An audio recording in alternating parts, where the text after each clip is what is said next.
let's talk about how to audition for summer festivals. I'm set up here right in front of Juilliard, sort of before my Met Opera show tonight.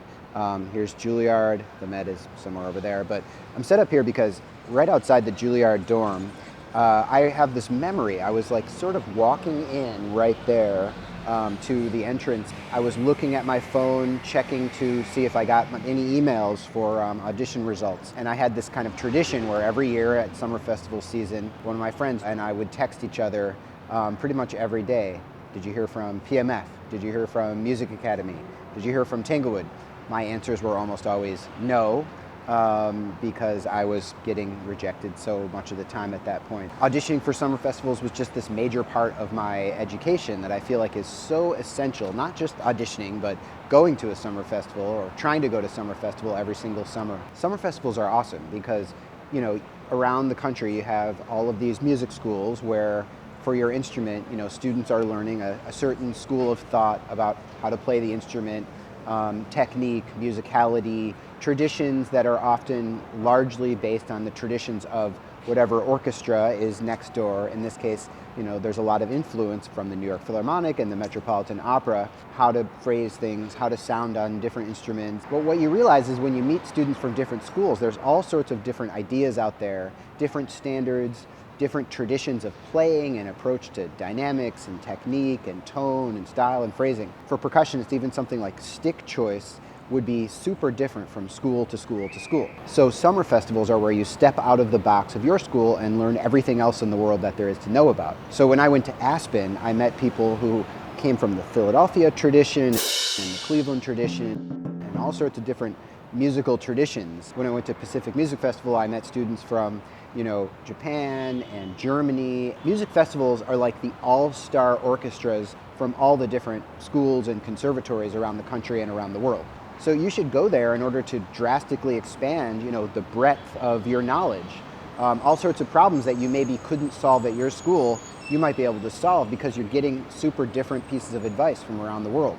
For instance, a huge moment in my snare drum playing was when I met somebody from Boston who told me that they actually angle their snare drum slightly towards them, where I thought what I understood from Philadelphia musicians is that they slightly angle their snare drum away from them. Look, I'm not a Philly or a Boston student, so I don't really know, the accurate versions of these traditions, but all I know is when I angled my snare drum slightly towards me, it actually really helped my playing. I would never have learned that without meeting this person and learning that information.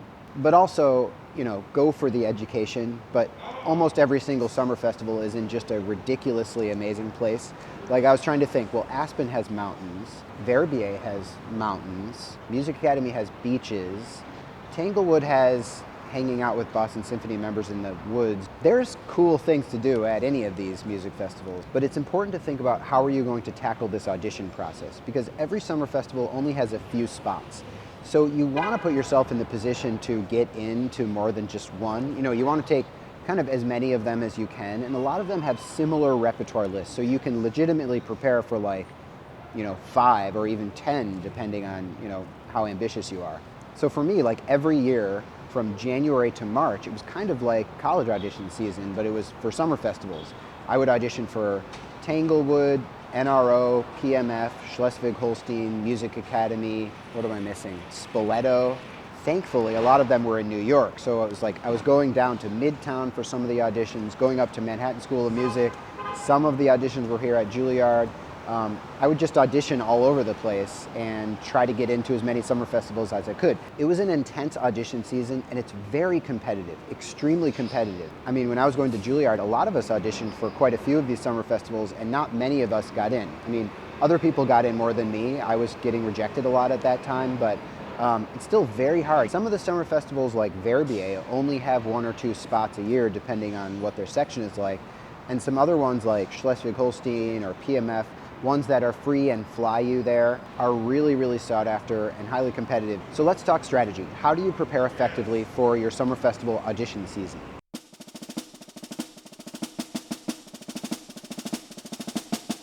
The first thing is you want to carefully choose which summer festivals you're going to apply for. And you can think about this the same way as college auditions.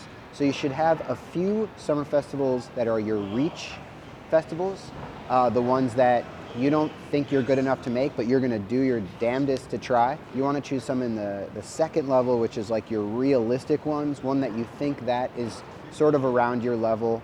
And then you want to choose some that are your backup summer festivals so that you at least have something to do besides living in your parents' basement. But by the way, I have lived in my parents' basement for summers and it's not that bad. You can make a lot of progress. So my first tip for you is start preparing for these auditions as soon as possible. It can be tempting to say, oh, the audition's in February, so what's the latest I should start? You know, maybe I should start mid-December or early January. But listen, you are going to regret not putting enough time into this. And when you end up not having anything to do next summer, you're going to wish that you started earlier, front-loaded your audition prep, and maybe solve some more of the problems in your excerpts. Once you choose which auditions you're going to take, then you should prepare what I call a compiled audition list.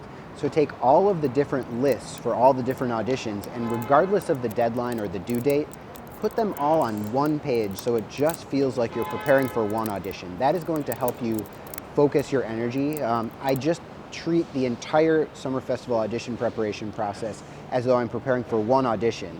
And then when I actually get to the auditions, as I do the first one and the second one and the third one, I'll just remove excerpts from my list. By the way, I have an example of how to put together this compiled audition list. You can check out my example and see exactly how I would put together 3 different summer festival audition lists into one over at robknopper.com/compiled. You can just download that there. Once you have your master compiled list, then you should think about what is your assembly line for how you want to prepare the excerpts. So like, what are all the steps you want to go through between when you start and when you actually get to the audition? Do you need to do excerpt research? What kind of process or strategies are you going to use to learn the notes? Are you going to do self-recording? Are you going to play for people? Do you have to, set up a recording session? You should kind of think about like, what is your master to-do list? What are all the things that you should be getting done, ideally, between now and the day of the audition? That will help you figure out how to structure your practice, how to schedule things in, and to make sure you're not falling behind or skipping steps. Next is, if you can, treat your summer festival audition preparation process like your main project at the time. Your teacher might be more interested in you working on recitals or other projects for them, but this is important. Like, my summer festival audition preparation projects were instrumental in making sure that I had skills as an auditioner. The fact that I did so many, got rejected from so many, learned from so many, meant that I was better prepared to win my Met audition years later. Next is, you want to make sure to spend time on the logistics. I mean, if you start early, if you front load your prep, you're going to have a little extra bandwidth as you're leading up towards the audition. So there's going to be a lot of logistics. So if you are traveling, like hotels, flights, like Uber, does Uber exist in the city you're going to? Things like that, to make sure that you're not panicked on the day of the audition. And then there's a whole other set of logistics that you have to figure out if you're making a recorded audition, because you have to figure out a venue, where to record, who's going to help you record, or how are you going to get the microphones and cameras. You should spend time experimenting with the microphones and cameras, placing them, positioning them so that you're getting the exact right result. If you're using cameras, think about the lighting, think about your shot, and make sure that you don't just have one day to do everything, because you will feel rushed and you will end up sending in a take that isn't quite as good. I'm going to do a video in a week or two about how to prepare a really great recorded audition tape, so keep an eye out for that. And the last tip is this: work hard now so that you can celebrate hard later. If you get to March or April and you hear back that you haven't gotten into any summer festivals, or you got on one wait list and rejected from all the others, it's going to feel bad. Of course, you're going to be disappointed. Any kind of rejections feel that way, but then you're also going to feel a sense of loss that some learning that you should have been doing this coming summer is not happening. So the more work you put into this,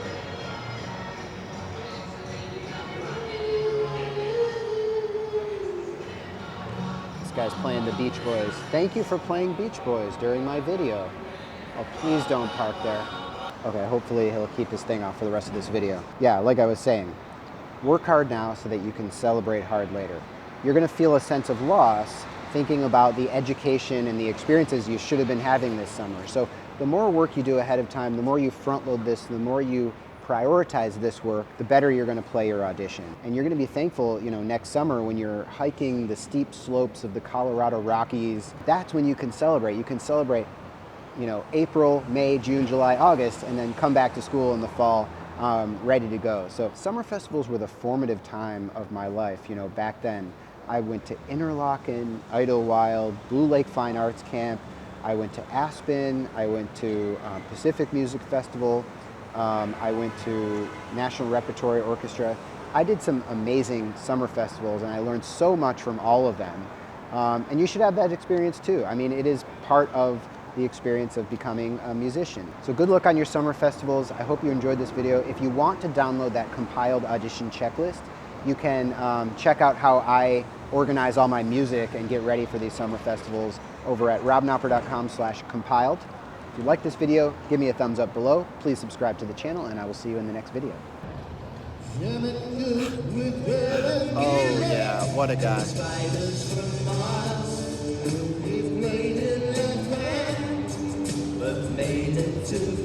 If you don't go to summer festivals, this might be you in the future.